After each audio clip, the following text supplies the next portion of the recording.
1990 के दशक की है, जब उत्तर भारत में समतापुर नामक एक गांव हुआ करता था।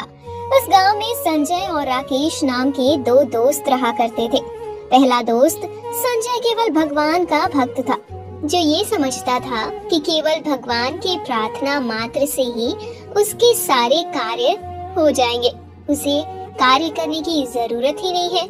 वहीं दूसरी तरफ राकेश, जो ये सोचता था कि ठीक है, भगवान की प्रार्थना से शांति मिलती है और शक्ति मिलती है, लेकिन अपने कार्य के लिए खुद को आगे बढ़ना ही होगा।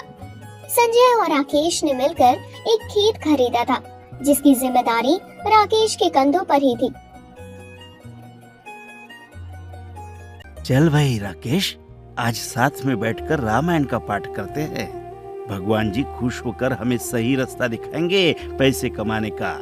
देखो संजय भाई, मुझे खेतों में पानी चलाने जाना है, तो आप ऐसा करना, मेरी तरफ से भी भगवान जी से आप ही विनती कर लेना, ठीक है? तो ठीक है, तुम जाओ खेतों में पानी चलाओ।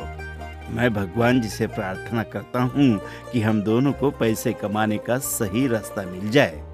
ठीक है भाई, मैं तो चला खेत की तरफ, तुम करो आराम से पूजा पाठ। राकेश खेत की तरफ ही जा रहा था, जब तक गांव के सरपंच मिल गए रास्ते में। राम राम सरपंच जी। राम राम राकेश बेटा, कैसे हो? किधर जा रहे हो? काफी दिनों से बारिश नहीं हुई है सरपंच जी, इसीलिए आज खेतों में पानी चलाने जा रहा हूँ। ठीक है बेटा, लेकिन जाने से पहले एक जानकारी सुनते हुए जाओ। सरकार की एक नई योजना आई है कि सरकार अब किसानों की फसलों को मुंह मांगे दामों पर खरीदेगी। अरे वाह सरपंच जी, ये तो आपने बहुत काम की बात बताई, आपका बहुत बहुत धन्यवाद। बेटा, ये तो मेरा फर्ज था, अब मैं चलता हूँ, पंचायत भी जाना है मुझे। ठीक है सरपंच जी। खेत से पानी चलाकर राकेश संजय के पास वापस आता है और उसे सरपंच से पता चली योजना के बारे में बताता है। भाई, आज सरपंच जी ने गजब की जानकारी दी है, लग रहा है तुम्हारी प्रार्थना काम कर रही है। मैंने कहा था ना, भगवान मेरी प्रार्थना सुनते हैं। अच्छा बताओ, क्या जानकारी दी है सरपंच जी ने? सरपंच जी ने बताया कि अब सरकार हमारी फसलें बहुत अच्छे दाम पर खरीदने वाली है, तो अब हमें बाजार के व्यापारियों के चक्कर काटने की कोई जरूरत नहीं है।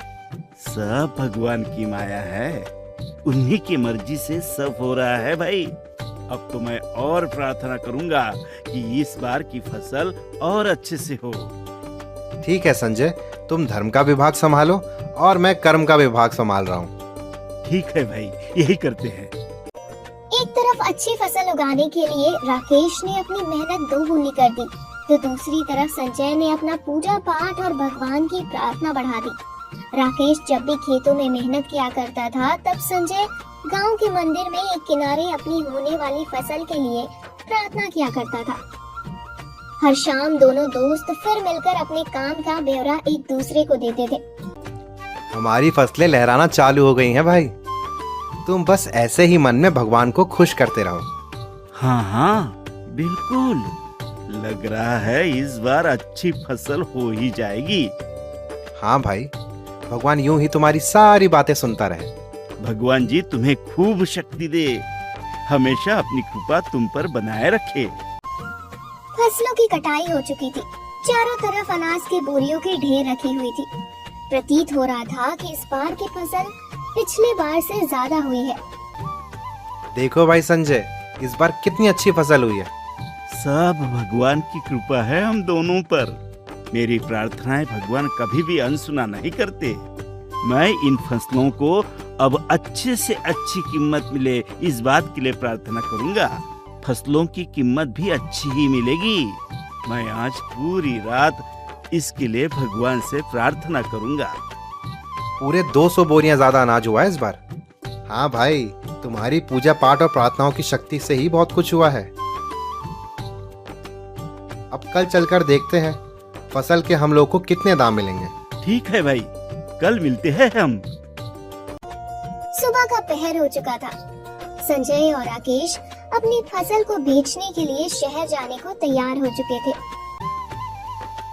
संजय, चल यार जल्दी कर मेरे भाई, देर हो रही है। अरे हाँ, बस बस थोड़ा रुको। अरे भगवान की आरती करनी रह गई है। ठीक है भाई, तुम जल्दी आरती करके आओ, मैं यहीं पर हाथ जोड़े खड़ा हूँ। बस अब भी आया। अरे आओ आओ, तुम भी आओ, आरती कर लो तुम भी। हाँ,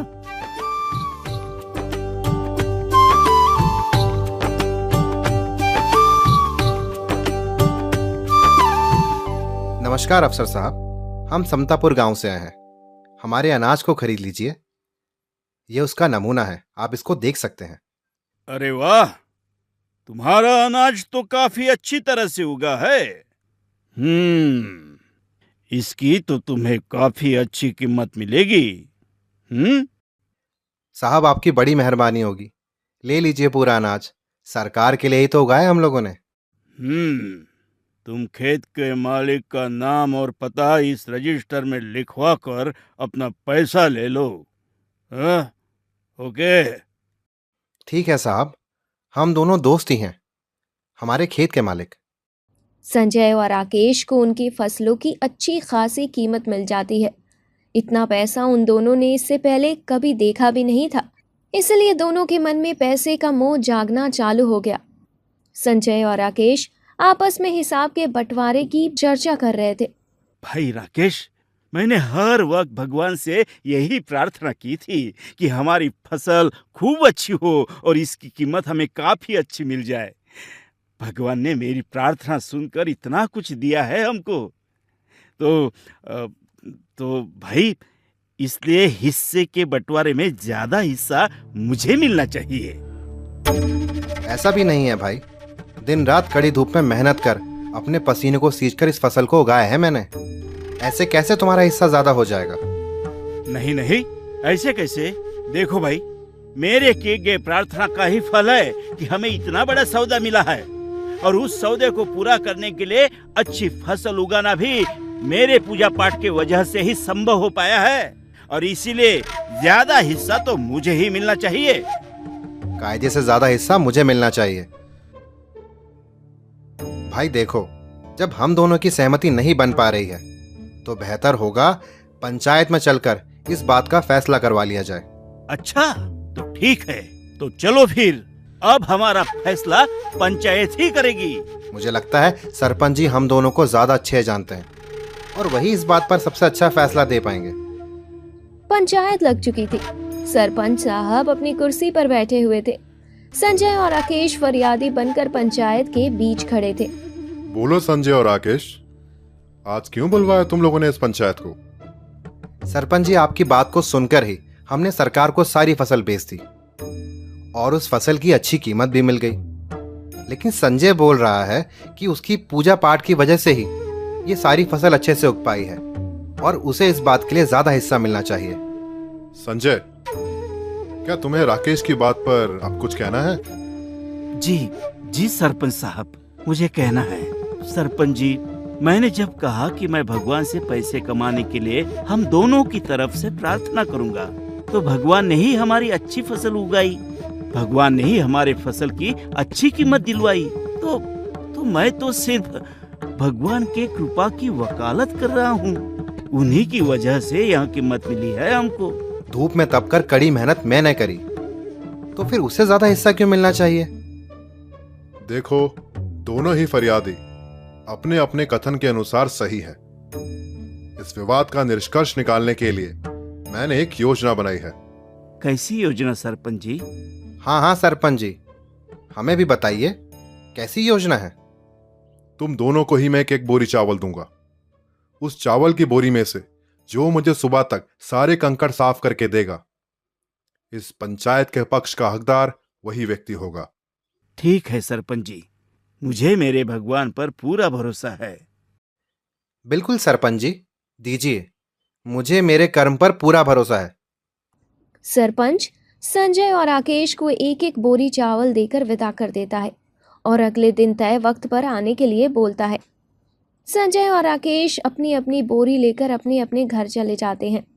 एक तरफ संजय अपनी चावल की बोरी को मंदिर के सामने रखकर उसे भगवान से साफ करने की प्रार्थना करता है, तो दूसरी तरफ राकेश पूरी रात मेहनत करके बोरे में से चावल और कंकड़ अलग करता है।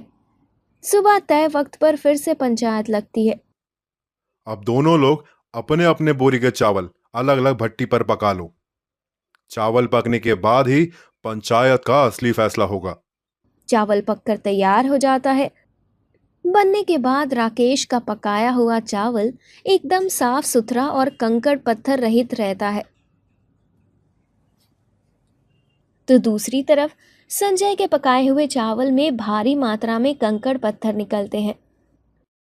संजय और राकेश, अपने अपने चावलों को देखो और अब तुम दोनों खुद ही बताओगे किसका चावल कितना साफ है। सरपंच जी, मेरे ही चावल में कंकड़ है। लग रहा है भगवान जी इस बार मेरी प्रार्थना नहीं सुन पाए हैं। मैं पंचायत का फैसला स्वीकार करता हूँ। देखो संजय, भगवान जी की आस्था करना और भगवान जी पर भरोसा करना एक अच्छी बात है, परंतु भगवान जी पर भरोसा करके अपने कर्म को कभी नहीं छोड़ना चाहिए। भगवान जी हमेशा अपने कर्म को ईमानदारी से करने वाले का ही साथ देते हैं। कल भी राकेश ने अपना कर्म ईमानदारी से किया, जिसके चलते उसके चावल में एक भी कंकड़ नहीं मिला। लेकिन तुमने उस बोरी को भगवान के भरोसे छोड़ दिया और यही वजह है कि आज पंचायत राकेश के पक्ष में फैसला सुनाएगी। भाई राकेश, मुझे माफ कर दो भाई। मैं भी अब तुम्हारे साथ मिलकर खेतों में मेहनत करूंगा और अपना कर्म करता रहूंगा। भाई कोई बात नहीं भाई, ना किसी के हिस्से में ज्यादा है और ना ही किसी के हिस्से में कम। हम दोनों ही भाई कमाई को बराबर बांट लेंगे।